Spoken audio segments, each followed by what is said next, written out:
Bonjour à tous, j'espère que vous allez bien. Alors, ceci est la chaîne Calicrea où je vous parle de couture principalement. J'ai également un compte Instagram du même nom. J'ai décidé de vous faire une vidéo en français. Vous verrez que sur cette chaîne YouTube, il y aura des vidéos en français et en anglais. Pour l'instant, je n'ai qu'une seule autre vidéo qui est en anglais du coup, qui a été un petit désastre sonore parce qu'en fait, on habite tout près d'une rue où il y a énormément de trafic, énormément de voitures et par conséquent, on n'entend que ça dans la vidéo. Mais c'était un test, c'était vraiment pour moi une façon d'apprendre à filmer sur YouTube parce que c'est quelque chose de complètement nouveau. Je me suis donc acheté ce petit micro et j'espère que ça va changer les choses parce que c'est vrai que en gros la vidéo en anglais c'était pas trop ça en termes de son et de luminosité non plus parce qu'il me semble qu'elle était beaucoup plus foncée que ça. Donc j'espère que du coup ça va aller beaucoup mieux cette fois. Je m'excuse par avance si je touche le micro ou s'il y a des petits bruits sonores dont je n'ai pas conscience. Je suis toujours en train d'apprendre. Si vous avez des conseils, si vous avez quoi que ce soit qui peut m'aider à faire des vidéos de meilleure qualité, n'hésitez pas. Donc voilà, j'espère que le micro va changer les choses. J'espère vraiment que vous n'entendrez pas trop de bruit sonore. Mon fils va peut-être apparaître à certains moments de la vidéo. Vous allez peut-être l'entendre également. Mais je vais faire mon maximum pour filmer rapidement cette vidéo parce qu'il faut aussi que j'aille au travail. Je suis maman du coup d'un petit garçon. Je travaille à plein temps. C'est très difficile de trouver le bon moment de filmer. Mais voilà, je me suis dit qu'en fait, si je ne le faisais pas, ça n'allait jamais se faire, les conditions ne seront jamais parfaites. Et donc voilà, j'ai décidé que j'allais vous filmer cette vidéo. Trouver le temps pour filmer, c'est hyper compliqué. Trouver le temps pour coudre, pour poster, pour faire quoi que ce soit dans mon temps libre, c'est hyper compliqué. Donc, je vous avoue que personnellement, je fais tout pour privilégier les moments de couture. Même si je me rends compte, et je m'en suis bien rendu compte avec la première vidéo, j'adore parler de couture. C'est pour ça que je regarde beaucoup de podcasts et c'est pour ça que j'ai eu envie de créer mon propre podcast. Maintenant, voilà, la qualité des images, la qualité du son, etc. J'espère qu'elle vous conviendra. Je vais faire un minimum d'editing sur ces vidéos en français. Éditer, je suis sûre que vous comprenez. Alors, il y aura beaucoup de moments comme ça aussi parce que j'habite à Londres depuis 10 ans et que j'ai tendance à parler en anglais en premier. Donc voilà, je m'excuse par avance si parfois je parle en anglais et en français et je m'en rends même pas compte. C'est tout à fait possible que je ne me rende pas compte. Donc voilà, je mettrai la traduction si jamais je ne traduis pas en français. J'ai commencé à coudre en 2021. Donc j'ai commencé à coudre parce que j'ai regardé beaucoup de vidéos de la chaîne Sautricot de Sofiana que j'aime beaucoup et elle m'a donné envie de coudre tout simplement. J'ai également eu la chance d'avoir une maman couturière. J'ai la chance, pardon, d'avoir une maman couturière. Dans mon enfance, ma maman était déjà couturière. Je peux même la qualifier de couturière professionnelle parce qu'elle est capable de vous coudre un habit juste en regardant un vêtement. Elle a vendu beaucoup de vêtements faits main voilà, dans sa carrière.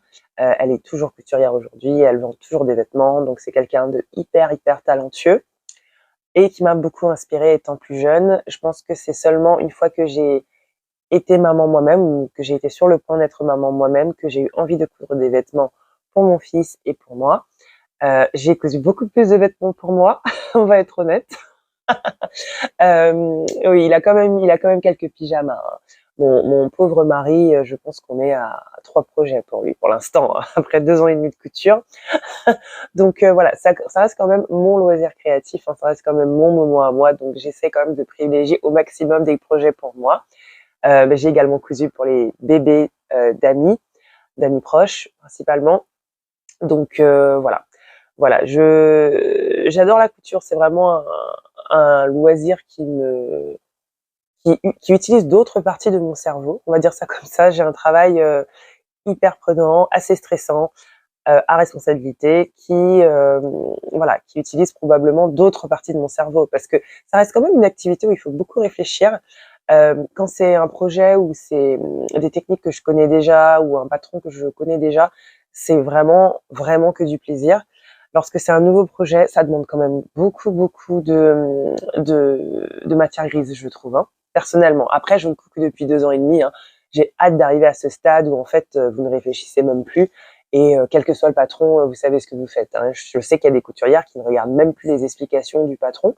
Moi, j'ai hâte d'arriver à ce niveau-là, hein. Je vais pas vous mentir. Donc voilà, donc je vous ai donné un petit peu de contexte par rapport à moi. Donc comme je l'ai dit, je suis au Royaume-Uni depuis 10 ans. Je couds principalement en anglais. Je m'étais pas rendu compte à quel point je cousais beaucoup plus en anglais. Après, ça a du sens, mais je suis également quelques marques de patrons françaises. Sur mon Instagram, je follow des Instagrammeuses anglaises et françaises. Pareil sur YouTube, je suis. Euh, mais voilà, en fait, je n'ai pas cousu tant que ça en français. Bien évidemment, je compte continuer à coudre des patrons en français. Et donc, du coup, je me suis dit que ça avait du sens d'avoir des vidéos en français et en anglais sur cette chaîne. Donc, je vais commencer par vous parler des patrons que j'ai cousus lorsque j'ai démarré la couture. Le premier patron que j'ai cousu, c'était un patron en français. Le premier vêtement que j'ai terminé, c'était un patron en français, pour être exact. Donc, c'est un patron du livre de Coralie Bijasson que je vais aller chercher. J'ai 2 livres de cette créatrice de patrons. Si vous ne la connaissez pas, Coralie Bijasson, c'est une marque de patrons française qui fait des patrons vraiment hyper sympas. Il me semble qu'elle en a beaucoup sur son site internet, de ce dont je me rappelle. Donc, le livre, c'est le livre Ne pas déranger, je couds. J'espère que je suis dans le bon sens pour la caméra. Je ne sais jamais si je suis dans le bon sens pour la caméra. Mais voilà, donc c'est un livre de modèles sans patron.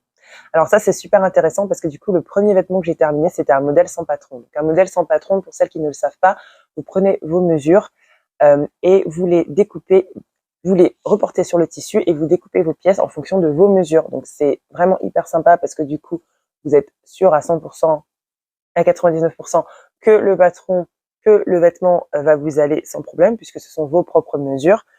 Il y a quand même beaucoup moins de risques de se tromper que lorsqu'on doit utiliser un patron du commerce. Donc, c'est une méthode de patronage, entre guillemets. Vous avez également, et ça c'est une autre méthode que j'ai commencé à étudier, entre guillemets, cette année, qui est en fait de tracer vos propres patrons à partir de vos mesures. Donc, la différence, c'est que là, on coupe directement dans le tissu à partir de nos mesures, alors que la méthode de tracer votre patron, vous allez tracer un patron à partir de vos mesures qui ressemblera à un patron du commerce. Voilà, j'espère que ça a été clair. Moi, je suis assez nouvelle dans tout ça, mais disons que c'est les 3 types de techniques de couture, je pense. S'il y a d'autres types de techniques, de 3 types de patronage, on va dire, de couture, je ne sais pas. Alors, je suis en train de me mélanger, mais si vous comprenez ce que je veux dire, tant mieux. Si vous avez d'autres informations que vous voulez partager avec tout le monde, n'hésitez pas dans les commentaires. Donc, c'est un livre pour débutants. Il y a 30 modèles. J'ai trouvé ce livre vraiment hyper bien expliqué. Je vous le conseille à 100% si vous voulez vous mettre à la couture. C'est un livre qui est hyper bien illustré. Les explications sont hyper claires. Et donc, de ce livre, j'ai cousu 2 vêtements. Le premier, c'est celui-ci, qui est la robe taille élastique. Je vous mettrai également les liens en barre d'infos. Il me semble que c'est la barre d'infos, je ne sais plus, corrigez-moi, avec du coup le lien pour les créatrices de patrons, leur site internet ou leur page Instagram en fonction de ce qu'elles ont. Mais donc voilà, c'est la robe taille élastique. Vous pouvez voir ici le dessin du traçage en fait du patron sur votre tissu. Donc vous prenez vos mesures et ensuite vous les reportez directement sur le tissu. Alors avec un tissu type coton, ça passe. J'ai pas essayé avec un tissu type soie ou viscose hyper fluide, mais je pense que ça doit pas être hyper sympa. Alors du coup, ce vêtement, je l'ai cousu dans un coton que j'ai acheté en ligne. Pour tout ce qui est achat de tissu, je vous donnerai pas forcément les sites parce que si vous me regardez, c'est que vous êtes probablement basé dans un pays francophone ou alors vous êtes française et vous vivez sur Londres. Ça aussi, c'est possible. J'ai pas pensé à ça. c'est tout à fait envisageable. Du coup, je vous mettrai les sites internet. Certains sites font de l'envoi international, envoient les tissus à l'international. Donc, n'hésitez pas à aller jeter un œil. Les tissus que je vais vous présenter probablement ne seront plus sur le site internet depuis belle lurette, tout simplement parce que ça fait très longtemps que j'ai cousu ces patrons. Enfin, très longtemps, 2 ans au moins, certains d'entre eux en tout cas.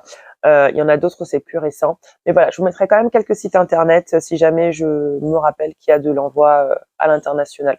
Donc, ma version de ce patron, la voici. J'aime énormément le tissu. Il me semble que j'avais vraiment pas pris grand-chose en métrage. Mais voilà, vous avez une taille élastique. J'ai vraiment beaucoup aimé porter ce vêtement en vacances. Il me semble que c'est le seul moment où je l'ai porté. Je me vois mal porter ça dans la vie de tous les jours. Mais sur la plage, c'était vraiment top avec mon maillot en dessous. Voilà, j'ai trouvé ça vraiment hyper sympa d'avoir ça sur la plage. Je vous mettrai des photos, comme je l'ai dit, du vêtement porté. J'ai des vidéos pour les deux derniers patrons, pardon, il me semble. J'ai quelques vêtements à vous montrer, donc bon, j'espère qu'entre ça, les photos, ça va marcher et vous aurez quand même une bonne vision du vêtement en fait sur moi. C'est vrai que j'ai beaucoup de mal à me rappeler de prendre des vidéos. Ça, c'est quelque chose. Moi, les réels sur Instagram, voilà, ça m'a mis beaucoup de temps, beaucoup de temps pour comprendre déjà. Voilà, là, je ne vous donne pas mon âge, mais bon, voilà, on n'est pas du tout de la génération TikTok, on va dire ça comme ça. Mais voilà, donc ça, c'était le premier vêtement de Coralie Bigasson. Le deuxième vêtement, toujours du même livre, c'est du coup ce vêtement-là qui est la robe et la tunique de plage. Donc voilà, vous avez une ceinture à la taille. De nouveau, vous avez la façon de découper vos pièces sur votre tissu. Donc ça, c'est un patron que j'ai beaucoup aimé coudre. Il me semble d'ailleurs que c'est le premier vêtement que j'ai fini. Il me semble que c'était celui-là. Donc il a quand même une valeur très sentimentale. De nouveau, je l'ai porté à la plage. Alors c'est un carré, donc du coup vous n'allez rien voir du tout. Vous allez voir la ceinture. Voilà, vous voyez la ceinture. Je vais vous mettre des images portées parce que pour le coup, ça c'est pas super clair en voyant ça. C'est un patron que j'ai beaucoup aimé coudre parce que, comme je l'ai dit, c'est le premier patron que j'ai terminé. Et je trouve que la coupe est très jolie portée. La seule chose, c'est que le tissu, malheureusement, a du polyester. Je crois que c'est même que du polyester. Donc, c'est pas un tissu wax. Donc, le tissu wax, normalement, il n'est fait que en coton. Et même la qualité, au niveau de la qualité, on sait que c'est du wax. Là, c'est du polyester, c'est du faux wax. Et en gros, vous ne pouvez pas transpirer dedans. Voilà. Si vous savez ce que c'est que le polyester, c'est une matière synthétique. Moi, je ne supporte pas. Je ne le savais pas à l'époque. J'ai appris beaucoup entre-temps. Mais voilà. Donc ça, c'était pour le deuxième vêtement.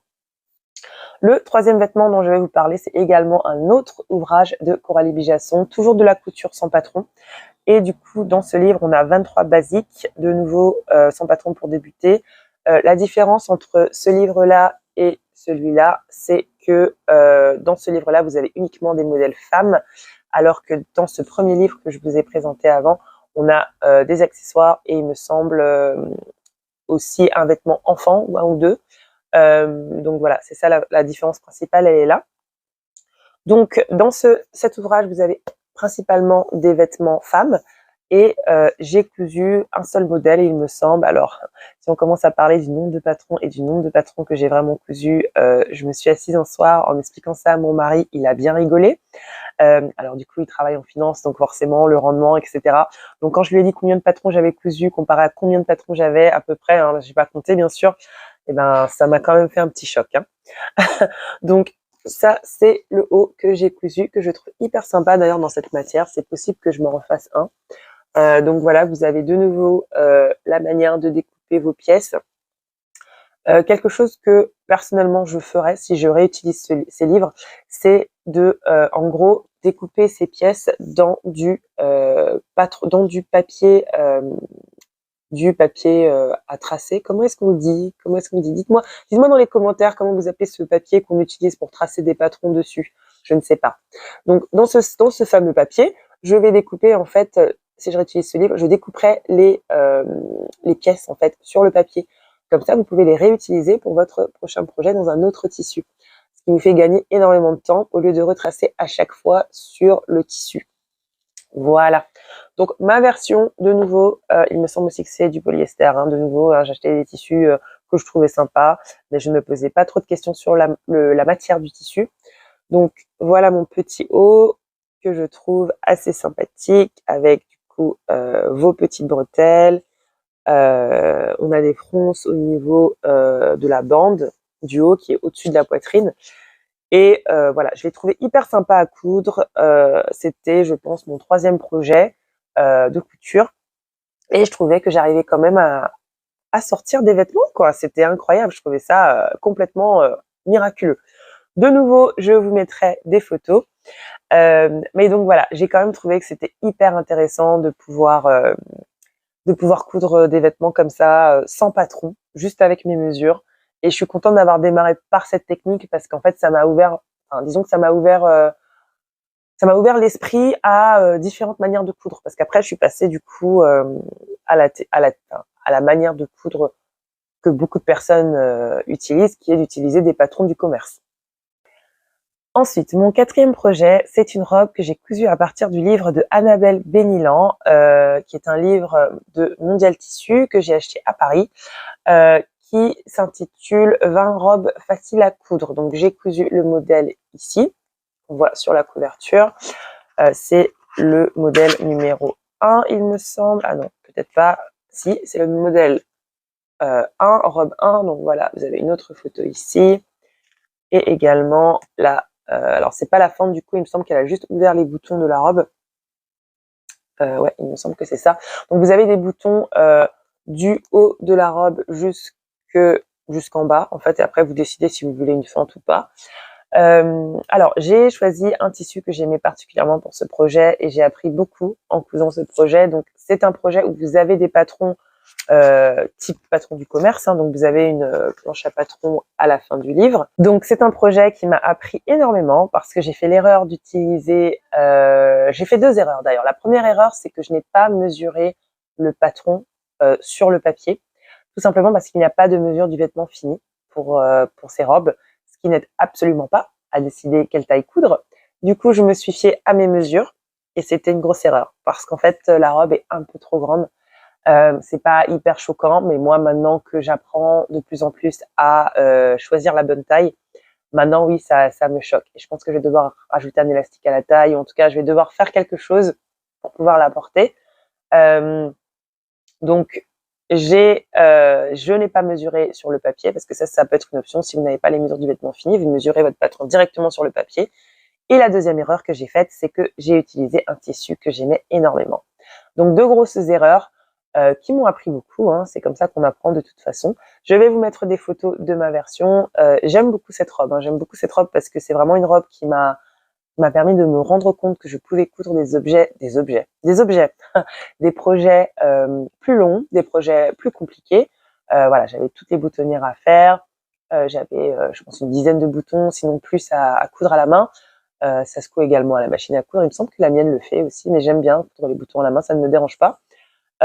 Donc voilà, pour la petite histoire de cette robe, j'ai cousu pour mon fils et mon mari alors un en anglais c'est boomer, un short pour mon fils dans le même tissu, et j'ai fait une petite poche pour mon mari sur un de ses t-shirts blancs pour aller avec la robe. Donc je vous mettrai des photos. Et voilà, j'ai vraiment beaucoup apprécié cette sortie tous les trois dans nos habits coordonnés. J'avoue que c'est quelque chose que j'ai beaucoup aimé faire et je pense le refaire. Je pense vraiment le refaire parce que c'est quelque chose que j'ai adoré coudre il y a 2 ans, il me semble. C'était l'été 2000, ouais, quasiment 2 ans, l'été 2022. Donc voilà. Voilà pour, il me semble, les patrons de mes livres en français. Il y a un dernier patron qui est également de la même édition, donc c'est édition Marie-Claire. Là par contre il n'y a pas Mondial Tissu, je vois pas Mondial Tissu, mais donc du coup c'est également Annabelle Bénilan. Donc c'est ce livre-là qui s'appelle donc Coudre sa garde-robe toute l'année. Donc vous avez des modèles hiver et des modèles été. Donc ça c'est le dernier livre que j'ai à vous montrer. Donc j'ai quand même quelques livres de couture avec des patrons. Le modèle que j'ai cousu dedans s'appelle le pull cool, il me semble. Voilà, c'est celui-là. Donc c'est ce pull ici. Alors il se fait en maille chinée et j'avais exactement la matière là dans mon stock de tissus, ou en tout cas une matière très similaire. J'ai beaucoup de mal avec les noms des matières et surtout en français. Donc il est hyper simple, hein, vous voyez, c'est des manches raglan, type raglan il me semble, ouais. Voilà le modèle. Vous avez de nouveau une planche à patron, comme pour le livre précédent. Je trouvais ce pull hyper sympa, hyper décontracté. J'avais un tissu assez intéressant pour faire ça. De nouveau, grosse erreur, je n'ai pas mesuré. Ah non, alors attendez, non. il me semble que cette fois, j'ai mesuré le vêtement. Il me semble que j'ai mesuré, pardon, le patron. Il me semble que j'ai mesuré le patron et j'ai quand même eu un gros problème qui est que, en fait, mon encolure, au lieu de se retrouver là, elle était ici. Donc, en fait, si vous voulez, j'avais toute l'encolure qui tombait sur mes épaules. Je ne pouvais pas sortir, en fait, avec ce pull. Donc, ce que j'ai décidé de faire, c'est que j'ai découpé des bretelles. Il ne me semble pas que j'ai le vêtement, non. J'ai découpé des bretelles pour pouvoir raccrocher l'encolure, pour pouvoir accrocher l'encolure pour qu'elle ne tombe pas, parce qu'en gros, j'aurais pas pu porter le vêtement. Et donc, je vais vous mettre des photos de ma version hackée, en anglais, modifiée. Mais il est vrai que, très sincèrement, j'étais quand même assez refroidie. J'ai décidé que je n'achèterais plus de livres de cette édition, en fait, de ce type de collection, parce que j'ai eu 2 projets qui ne sont pas terminés comme j'aurais aimé. Alors, pour ce pull, c'est peut-être le tissu. Peut-être que le tissu avait trop de stretch. Il me semble pas qu'il était, il était hyper stretchy, hein, comme tissu. Voilà, je parle en anglais. Il était pas hyper élastique. Je ne sais pas le mot en français. Voilà, ça y est, j'ai oublié. Mais vous savez ce que je veux dire, le stretch du tissu. Donc, quand je fais ça, l'élasticité était peut-être différente. Il n'y avait pas de recommandation en termes de pourcentage d'élasticité. Donc voilà, ça n'aide pas non plus. Corrigez-moi dans les commentaires si jamais je dis n'importe quoi. Enfin, les 2 personnes qui me suivent. Hein. Donc voilà. J'ai beaucoup aimé coudre ces projets dans l'ensemble, tout simplement parce que j'apprenais à coudre, j'apprenais des techniques. C'était quand même pour tous les livres, donc tous les livres que je vous ai cités, tous les livres que je vous ai présentés, je reconnais que les explications étaient bonnes dans l'ensemble. Surtout ceux de Coralie Bija sont hyper bien expliqués, j'ai vraiment rien à dire. Voilà pour mes livres en français. J'en ai d'autres, hein. J'en ai un ou deux que je pourrais vous présenter, qui sont surtout de couture hommes et enfants. Je ferai peut-être une vidéo si ça vous intéresse. N'hésitez pas à me le dire pour mes projets hommes et enfants. Donc hommes, comme je l'ai dit, il en a 2 ou 3. Enfants, on en a quelques-uns, mais j'ai vraiment plus cousu pour moi. Pour être honnête, c'est vraiment mon moment à moi. Donc voilà. Ensuite, donc je vous ai parlé des patrons de livres. Maintenant, je vais vous parler. Il faut juste que je retrouve mes notes. Alors, je suis désolée, hein, il y aura, comme je l'ai dit, il y aura beaucoup de cafouillage et vous allez me voir réfléchir et me poser des questions. Alors, donc, du coup, le prochain vêtement dont j'ai envie de vous parler, il s'agit d'un vêtement coup de cœur. Alors, excusez-moi, il y a la police qui passe. Il s'agit d'un patron coup de cœur. C'est un patron des sœurs fileuses qui sont sur Instagram. Je vous mettrai les infos pour les patrons, comme je l'ai dit, dans la barre de description en dessous de cette vidéo. Donc, il s'agit de la blouse Bristol que j'ai adoré coudre. Pour le coup, j'ai vraiment adoré coudre ce vêtement. Je vous mettrai bien évidemment des photos du patron également. Donc voilà, c'est la blouse Bristol. Qui a donc ce col lavalière, oui, col lavalière, c'est ça, qui est hyper sympa. Donc moi, je l'ai fait dans une viscose que j'ai acheté pendant un des salons justement du j'allais dire salon du fil, pendant un des salons couture et du salon couture et tricot. Donc je vais à Londres. C'est un des tissus que j'ai acheté là-bas que je trouve vraiment hyper joli. Voilà, j'adore cette blouse. Je l'ai portée plusieurs fois au travail. Ouais, celle-là. Je l'aime beaucoup. Enfin, très sincèrement, ça c'est le dos du coup. C'est un patron qui est hyper simple à réaliser et vous avez un rendu hyper sympa. Voilà, les manches, vous avez, alors je ne sais plus comment elles se font les manches, mais je vais vous montrer. Ouais, il y a un tout petit peu de légère fronce. Je me rappelle plus du tout comment j'ai construit la manche sur ça, mais je vous montre comme ça à la caméra. Je vous mettrai des photos bien évidemment du vêtement porté, pardon. J'essaie de me rappeler comment j'ai cousu les manches. Donc ça, ce sera moi, hein. Zéro préparation. Mais il me semble que c'est des manches très très simples. Oui, voilà, vous faites juste un repli en fait, hein. Vous faites juste un repli et vous surpiquez votre manche. Hyper facile. Du coup, je me suis cousu une deuxième version dans la foulée. Donc vous aurez eu les images. J'espère que j'aurais pu vous mettre assez d'images. Donc la deuxième version, donc exactement le même patron. J'ai utilisé un tissu polyester. Ça me dérange moins parce que je peux mettre un débardeur en dessous. Du coup, parce qu'il est un petit peu transparent, il me semble. Donc voilà, c'est ce tissu qui est, oui, définitivement polyester, assez léger. Donc de nouveau, les mêmes manches. Alors là, il n'y a pas de surpiqûre parce qu'en fait, j'ai décidé de faire un point invisible à la main pour rabattre la manche. Je trouvais que sur ce tissu, c'était plus joli que d'avoir le fil, le fil noir visible de l'extérieur. Mais voilà, je le trouve hyper sympa, ce patron. Je le trouve très très joli. Très très très joli, vraiment. J'ai eu un gros coup de cœur. Donc du coup, je me suis cousue 2 fois d'affilée. D'ailleurs, j'ai cousu de la deuxième version juste après avoir fini la première. Donc voilà, je vais vous mettre des photos de nouveau pendant que je parle. Voilà, en espérant que vous arrivez à avoir le rendu sur moi. Donc voilà, c'est un patron que j'ai beaucoup beaucoup aimé. Voilà, beaucoup aimé coudre. Si vous êtes débutante, je vous conseille, ça fait un petit peu peur le col Lavalière, mais c'est hyper bien expliqué dans leur patron et j'ai du coup appris à coudre mon col aussi avec un point. Oui, c'est avec un point invisible. Est-ce que c'est avec un point invisible le col? Je crois que la difficulté en fait, c'est qu'il faut réussir à passer le fil, dans le col lui-même sans ressortir votre aiguille de l'autre côté pour pas qu'on voit de fil sur le dos. J'explique hyper bien, hein. J'explique franchement topissime. Mais voilà, donc toute cette couture à l'intérieur du col, voilà, ça doit être invisible en fait. Vous n'êtes pas censé voir de tissu, de fil pardon, à l'intérieur. Donc c'est quand même une super technique à apprendre. Et voilà, j'ai réussi à me perfectionner, entre guillemets, perfectionner, hein, c'est un grand mot, en cousant ces 2 patrons. Donc voilà pour la blouse Bristol des Sœurs Fileuses que je vous recommande chaudement. Donc ensuite, il me reste 2 patrons. Donc je vais vraiment rester sur moi hein, pour cette vidéo parce que je pense qu'on est déjà à un bon 20-30 minutes. Donc les 2 derniers patrons, ce sont des patrons fibre mood. Je n'ai pas les vêtements avec moi. Du coup, je vous mettrai des photos du patron sur le site Fibre Mood et des photos du vêtement porté. Donc la première robe dont je vais vous parler, c'est la robe Gilles de Fibre Mood. De nouveau, un gros coup de cœur. Il me semble que c'était un des premiers patrons Fibre Mood que j'ai cousu. J'ai quelques magazines Fibre Mood. J'ai arrêté mon abonnement cette année. Je serai peut-être l'objet d'une autre vidéo pour expliquer pourquoi. Mais c'est une marque de patron que j'aime beaucoup.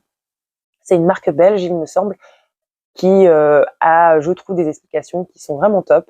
Certaines personnes préfèrent la Maison Victor. Moi, pour moi, ça se vaut. Enfin, personnellement, je ne vois pas trop de différence. Après, voilà, ça dépend aussi de chacun, de la façon dont vous aimez les instructions, de la façon dont vous aimez lire vos instructions. Moi, je trouve au niveau clarté et au niveau détail, pour moi, c'est similaire. Si vous avez une autre opinion, n'hésitez pas à la partager. Hein. Moi, j'adore échanger sur ce genre de choses. Hein.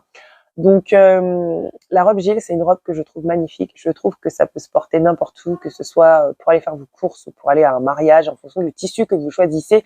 C'est vraiment une robe hyper versatile. Moi, je la trouve vraiment magnifique dans le tissu que j'ai choisi. C'est une viscose, il me semble, que j'ai acheté en vacances, lorsque je suis rentrée en vacances chez mes parents. Donc je vous mettrai des photos du vêtement porté. Je la trouve vraiment super belle. J'ai pas encore eu l'occasion de la porter, malheureusement.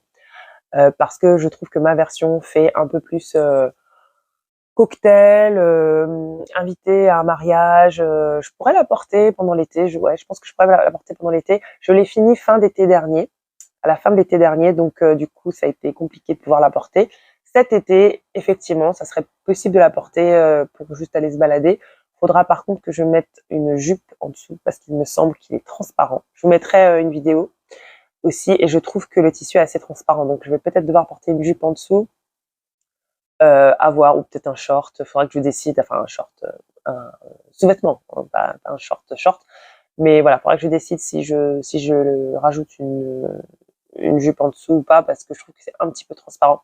Mais en tout cas, je l'adore, je la trouve hyper belle. J'ai un autre tissu en tête type crêpe, donc moins fluide, qui je pense serait très très joli dans ce modèle. Je suis encore en train de réfléchir, mais je pense que ça serait hyper sympa. La difficulté sur ce patron, c'est un patron, je vous mettrai le niveau du patron. Je ne me rappelle plus comme ça de tête. Mais par contre, pour être complètement honnête, la partie qui a été compliquée, c'est ça y est, je n'ai pas le mot, la parmenture. Je suis quasiment sûre qu'on appelle ça une parmenture. Vous avez un pas à pas sur le site de Fibremood, ça c'est vraiment top. C'est un site internet en fait où vous pouvez aller, donc sur leur site internet pardon, vous pouvez aller regarder si vous avez des difficultés, si ils ont publié un tuto pour une certaine étape de la construction du vêtement. Parce que par exemple la partie parmenture n'est pas hyper facile à suivre en termes d'instruction. C'est quand même assez compliqué, j'ai trouvé. Je ne comprenais pas trop. Et en regardant sur le site internet, justement, j'ai découvert qu'ils avaient un tuto pour cette partie-là en particulier. Et en fait, j'ai suivi le pas à pas du tuto. Et c'était parfait. Ça a marché comme sur des roulettes. Donc, je vous conseille, rejeter un œil au site internet Fibremood parce que de temps en temps, pour certains patrons, vous avez une étape qui est expliquée en vidéo. Et ça, c'est quand même hyper top. Donc voilà, vous me voyez en train de regarder mon téléphone, c'est tout simplement parce que je veux juste vérifier que c'était bien. Oui, c'était ça, c'était bien sur le site de Fibremood. Donc la difficulté, c'est une difficulté 2 sur 5. Je pense que je vous aurais déjà mis les étoiles. Donc c'est un niveau débutant confirmé, on va dire. Il me semble que intermédiaire confirmé, enfin, débutant confirmé, début d'intermédiaire, on va dire, parce que sur 5, du coup, une fois que vous arrivez à 3 sur 5, on est vraiment sur de l'intermédiaire. Donc voilà, c'est une difficulté de 2 sur 5. Je suis d'accord, je pense que c'est faisable grâce en partie à la vidéo tuto pour la parmenture. Mais à part ça, la seule petite difficulté que j'ai eue, c'était au niveau de l'élastique, au niveau de la taille. Vous devez insérer l'élastique et vous assurer que vous le fermez correctement. Ça, j'ai eu un petit peu de mal parce qu'en fait, c'est pas un élastique, c'est une corde élastique. Donc c'est très très fin. Et ça, j'ai eu du mal à rejoindre les deux. Il me semble que finalement, j'ai cousu les extrémités sur mon tissu au lieu de les assembler ensemble tellement elles étaient fines en fait, parce que c'était vraiment c'est une corde élastique, hein, c'est pas un élastique. Donc à voir si je change et si j'utilise un élastique normal mais hyper étroit, enfin pas large du tout, hyper fin. Alors, le dernier projet dont je vais vous parler, ça y est, on arrive à la fin, c'est la robe Blossom. C'est également un patron de Fibremood, du coup, qui, je trouve, est également vraiment magnifique. J'aime beaucoup le style des patrons Fibremood. Je trouve que, contrairement à la Maison Victor, alors j'aime beaucoup la Maison Victor aussi, malheureusement, j'ai découvert la couture juste avant. J'ai découvert la marque un peu avant que la marque de patron ferme ses portes. J'étais dégoûtée. Heureusement, j'avais pu commander quelques magazines en ligne. C'est vrai que c'est quand même deux marques de patrons qui sont top, hein. Enfin, franchement, les magazines sont géniaux. Il y a vraiment de super modèles. Mais je trouve que la Maison Victor, c'est plus des modèles à porter tous les jours comparé à Fibremood qui va dans le... Enfin, des fois, on a l'impression que c'est pour un défilé hein, quand même, hein, ce qu'ils nous montrent. Hein. Voilà, c'est quand même beaucoup plus original. Après, j'adore les patrons de la Maison Victor. Hein. Moi, je suis pas du tout... je suis pas du tout en mode la Maison Victor, c'est moins bien. C'est différent. Et j'aime beaucoup les deux en fait. J'aurais tellement aimé avoir pu continuer à acheter des magazines de la Maison Victor, mais malheureusement, voilà, ils ont fermé leurs portes. Je crois 1 an après que j'ai commencé à coudre et pas longtemps avant que je les découvre en fait. Donc la robe Blossom, c'est une difficulté de 2 sur 5 également. Donc comme la robe Jill, j'ai trouvé quand même que la robe Blossom était plus simple à coudre, hein, pour être honnête. Après, j'ai cousu cette robe juste après un projet hyper long et hyper compliqué, donc bon, peut-être que mon point de vue était différent. Mais oui, c'est une robe très très sympa. Je vous mets des photos pendant que je parle. Voilà, donc niveau, comme j'ai dit, débutant confirmé, intermédiaire. C'est quand même une robe, je trouve, qui est plutôt facile à coudre. J'adore le haut de la robe avec le nœud. Enfin, je trouve ça vraiment magnifique. Je vais également vous mettre des photos du vêtement porté. C'est une robe que j'ai beaucoup aimé coudre. Je l'ai cousue en double gaze. J'avais déjà cousu de la double gaze avant pour un projet pour la fille d'une amie. C'est une matière que j'aime pas particulièrement coudre. Alors, il y a double gaze et double gaze, hein, il y a différents types, mais je trouve que c'est une matière qui paraît simple et en fait, au final, c'est pas si simple que ça à coudre. Cette double gaze en particulier était facile à coudre. Malheureusement, je me suis rendu compte après coup qu'elle était assez transparente. Du coup, pour l'instant, je ne l'ai portée qu'à la plage, malheureusement. Ce qui est hyper dommage, mais de nouveau, hein, je suis tout le temps en train d'apprendre. La transparence d'un tissu, c'est quelque chose que je vérifie tout le temps maintenant parce que c'est hyper frustrant de finir un vêtement et de se rendre compte que ben non, en fait, il est trop transparent. Après, voilà, on peut porter des choses en dessous, hein, comme je vous disais, une jupe ou... je pense qu'il est trop tard pour doubler le vêtement une fois que vous l'avez assemblé, mais bon, si vous avez des techniques, n'hésitez pas à me les partager. Hein. Moi, Je fais cette vidéo pas forcément pour vous partager mon expertise, pas du tout. D'ailleurs, vous partagez mon expertise, quelle expertise, juste après 2 ans et quelques de couture, mais vraiment plus pour vous encourager à vous mettre à coudre et vous encourager à faire des vidéos si vous ne coudez pas depuis si longtemps que ça et vous n'avez pas des modèles type euh, design, comment est-ce qu'on dit ça? Ah, j'ai le mot en anglais. Fashion designer. Comment est-ce qu'on dit ça en français? Fashion designer. Je ne sais pas. On va traduire, hein. Styliste, modéliste. Voilà, j'ai appris un nouveau mot. Voilà. Donc, si vous n'avez pas des vêtements en mode, vous êtes un styliste ou une modéliste, ben c'est pas grave en fait, parce que YouTube est là pour justement pouvoir encourager d'autres personnes à faire ce que vous faites. Alors, moi, je regarde YouTube pour ça en fait, c'est pour avoir l'inspiration. Et en gros, quand je vois quelqu'un qui a des vêtements sortis d'un défilé, bah ça impressionne forcément et ça donne l'impression qu'on n'est pas capable de le faire. Ça peut aussi donner l'inverse, ça peut aussi donner envie de coudre la même chose. Hein. Je dis pas l'inverse, je dis pas le contraire, hein, c'est possible. Mais moi personnellement, j'adore pouvoir regarder des vidéos où j'arrive à m'identifier. Et j'espère que cette vidéo de mes patrons cousus en français vous aura inspiré. Je compte publier des vidéos en anglais et en français, comme je le disais, sur ma chaîne. J'essaierai de privilégier les patrons en français pour mes vidéos en français. Si vous voulez avoir plus d'informations sur les patrons en anglais, n'hésitez pas à regarder mes vidéos en anglais. Je mets également tous les liens dans la barre de description pour pouvoir justement trouver le patron en ligne. Donc voilà, j'espère que vous aurez apprécié la vidéo. Si vous avez des commentaires par rapport au son, la luminosité, quoi que ce soit, en fait, n'hésitez pas à me faire savoir. YouTube, c'est pas du tout une plateforme, pardon, que je vais utiliser pour me faire de l'argent. Hein. C'est vraiment une plateforme que je vais utiliser pour parler couture. J'ai pas vraiment beaucoup de personnes autour de moi qui cousent. J'ai quelques amis sur Instagram, ce qui est super. Hein. J'ai vraiment développé de belles amitiés grâce à Instagram, mais j'ai pas vraiment de personnes qui est physiquement proche de moi avec qui je puisse coudre et avec qui il est possible de coudre. Donc c'est super intéressant de pouvoir échanger sur YouTube aussi parce que du coup ça nous permet de rencontrer d'autres personnes qui sont pas forcément sur Instagram parce que c'est pas le même contenu.